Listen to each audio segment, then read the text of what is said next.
శ్రోతలకు నమస్కారం.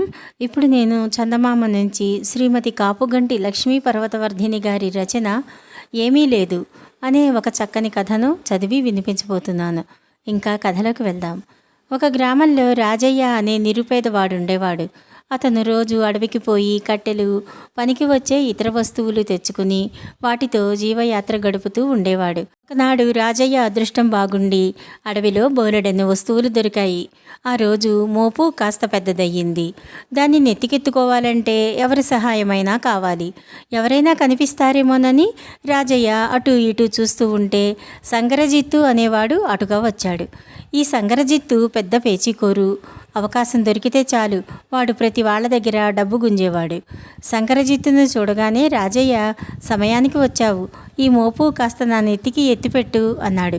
అలాగే ఎత్తుతాను, కానీ నేను సహాయం చేసినందుకు నాకివ్వటానికి నీ దగ్గర ఏమున్నది అని సంగరజిత్తు రాజయ్యను అడిగాడు.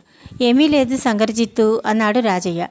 సరే అయితే అని సంగరజిత్తు రాజయ్యకు మోపు ఎత్తిపెట్టి, నీ దగ్గర ఉన్నదేదో ఇట్లా పారయ్యి, నా దారిన నేను పోతాను అన్నాడు. ఏమీ లేదు అని ముందే చెబుతుంది కదా సంగరజిత్తు అన్నాడు రాజయ్య. నేను కాదన్నానా, ఆ ఏమీ లేదు అనేదే పడయ్యి అన్నాడు సంగరజిత్తు. నా దగ్గర ఏమీ లేదన్నాను, కానీ ఏమీ లేదు అనే వస్తువు ఉన్నది అనలేదు అన్నాడు రాజయ్య సంగరజిత్తు దుర్బుద్ధికి లోపల వ్యధపడుతూ. అదంతా నాకు తెలీదు. నీ దగ్గర ఏమున్నదంటే ఏమీ లేదు ఉన్నదన్నావు. అదన్నా పడయ్యి, లేదా నీ కట్టెల మోపన్నా నా పరం చేసేయి, తెలిసిందా అన్నాడు సంగరజిత్తు మొండిగా.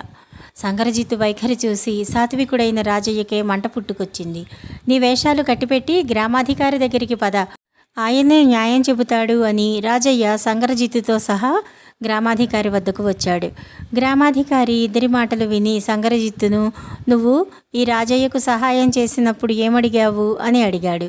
అతడి నెత్తికి కట్టెల మోపు ఎత్తే ముందు నీ దగ్గర ఇవ్వటానికి ఏమున్నదని అడిగాను. అంటే ఏమీ లేదు అన్నాడు సంగరజిత్తు. తరువాత నువ్వు సహాయం చేశావు. ఏమిస్తాడని సహాయం చేశావు అని గ్రామాధికారి అడిగాడు. తన దగ్గర ఏమీ లేదు ఉన్నదన్నాడు కదండి, అదే ఇస్తాడనుకుని సహాయం చేశాను అన్నాడు సంగరజిత్తు. ఇంతకు అతను నీకు ఇచ్చినదేమిటి అని గ్రామాధికారి అడిగాడు.